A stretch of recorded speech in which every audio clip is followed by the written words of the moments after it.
Bardzo mi miło, że dotarliście do tego momentu filmu, do odcinka pierwszego, tak możemy go nazwać, ponieważ filmów będzie więcej.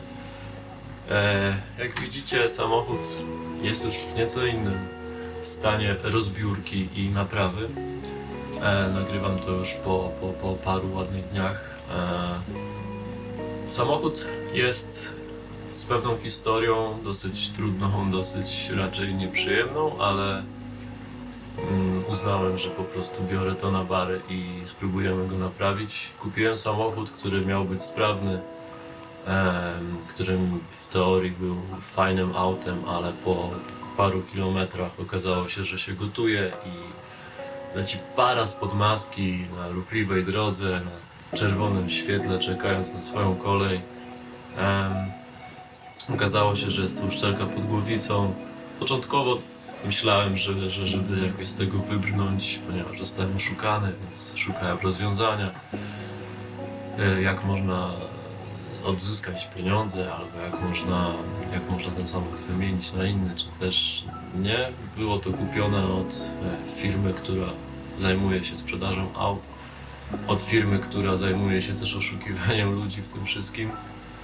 I to jest też temat w ogóle chyba na inny film, bo z jednej strony mam jakąś wiedzę i wiedziałem, co kupuję, a z drugiej strony po prostu dałem się ponieść emocją, zajarałem się samochodem i tak dalej, wiecie, i już po prostu logiczne myślenie gdzieś zniknęło, ale też z drugiej strony myślę sobie, że może tak miało być, ponieważ jest to mój trzeci samochód na ten moment w kolekcji.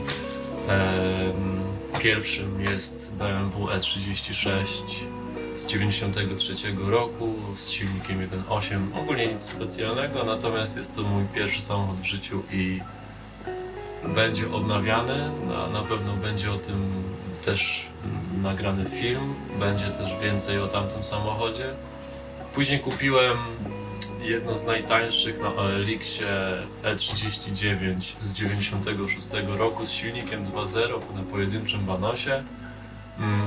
Nie miałem żadnych oczekiwań, tak naprawdę chciałem po prostu mieć inny samochód, żeby tego E36 już nie dojeżdżać, że tak powiem, ponieważ tam stan blacharski jest mocno już pod kreską. Okazało się, że samochód, który kupiłem, wymagał paru napraw. Uszczelniłem tam cały silnik, zrobiłem podstawowe serwisy, przeglądy. Okazało się, że samochód jest ekstra i że spalanie jest niskie i fajnie jedzie, jest wygodny.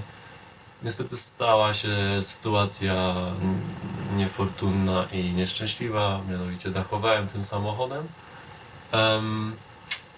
Tak, i wtedy pojawił się ten samochód, czyli BMW E39 z silnikiem 2,5 benzyna, też na pojedynczym banosie. Już w nieco ciekawszej wersji, mianowicie ma tempomat, ma roletę z tyłu na oknie, więc wydało mi się też fajnie na trasy, ponieważ dużo dosyć jeżdżę. No ale tak jak mówiłem wcześniej, podjarałem się niezdrowo i walnąłem się na minę. Tak czy inaczej. Na tym filmie widzicie, jak zdejmuję głowicę. W dalszych krokach głowica oczywiście zostanie splanowana. Wszystkie zawory zostaną dotarte, uszczelniacze zaworowe wymienione, cały silnik generalnie zostanie sprawdzony. I to, co mogę zrobić, to zrobię. Teraz silnik jest... Właściwie sam blok silnika wisi na łańcuchach. I w dalszych materiałach, w dalszych filmach zobaczycie, jak już składam też ten silnik. Dojdziemy też do pierwszego odpalenia. Także dzięki za to, że jesteście tutaj. Dzięki, że dotarliście do końca filmu. Jeśli Wam się podoba i uważacie, że ma to jakiś potencjał, to zostańcie ze mną. Dajcie tego suba, czy tam jakąś łapkę w górę, cokolwiek. I widzimy się w następnych odcinkach. Po prostu. Pozdro.